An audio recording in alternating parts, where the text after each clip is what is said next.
بسم اللہ الرحمن الرحیم۔ السلام علیکم۔ Welcome to Oxford Islamic scientific school. Lecture 10 physics. اس لیکچر کے ٹاپکس ہیں اسکیلر اینڈ ویکٹر۔ یہ دونوں ٹاپکس آپ لوگوں کے سلیبس میں چیپٹر نمبر 3 اور چیپٹر نمبر 5 میں ڈسکس کیے گئے ہیں۔ نوٹس میں چیپٹر نمبر 5 میں ان ٹاپکس سے ریلیٹڈ ڈیٹیلڈ آنسرز موجود ہیں۔ Scalar. The physical quantities which are completely specified by their magnitudes only are called scalar quantities.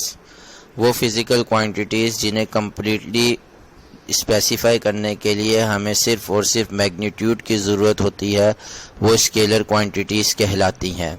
In quantities کو specify کرنے کے لیے ہمیں direction required نہیں ہوتی۔ اس کی بہت simple example ٹائم ہے۔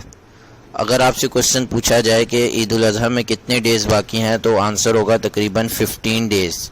ڈائریکشن کی کوئی ریکوائرمنٹ نہیں ہوگی۔ اسی طریقے سے اگر ٹیمپریچر آپ سے پوچھا جائے کہ آج کیا ٹیمپریچر ہے تو answer simple, for example 35 degree centigrade ہے تو 35 ڈگری سینٹی گریڈ کے بعد ڈائریکشن کو مینشن کرنے کی کوئی ضرورت نہیں پڑتی۔ تو ایسی کوانٹیٹیز جس میں ڈائریکشن کی ریکوائرمنٹ نہیں ہوتی وہ اسکیلر کوانٹیٹیز کہلاتی ہیں۔ Vector. The physical quantities which are completely specified by their magnitudes and direction both are called vector. ایسی physical quantities جنہیں specify کرنے کے لیے direction اور magnitude دونوں کی ضرورت ہوتی ہے وہ vector quantities کہلاتی ہیں۔ اس کی example میں force, displacement اور velocity۔ force کی example کو ہم ڈسکس کرتے ہیں۔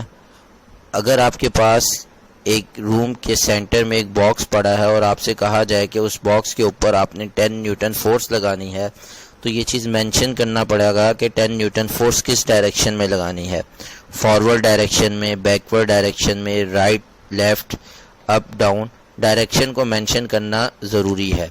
تو ایسی کوانٹیٹیز جن میں اگر ڈائریکشن کو مینشن نہ کیا جائے تو مطلب مکمل طور پر نہیں سمجھا جا سکتا، ویکٹر کوانٹیٹیز کہلاتی ہیں۔ اللہ حافظ۔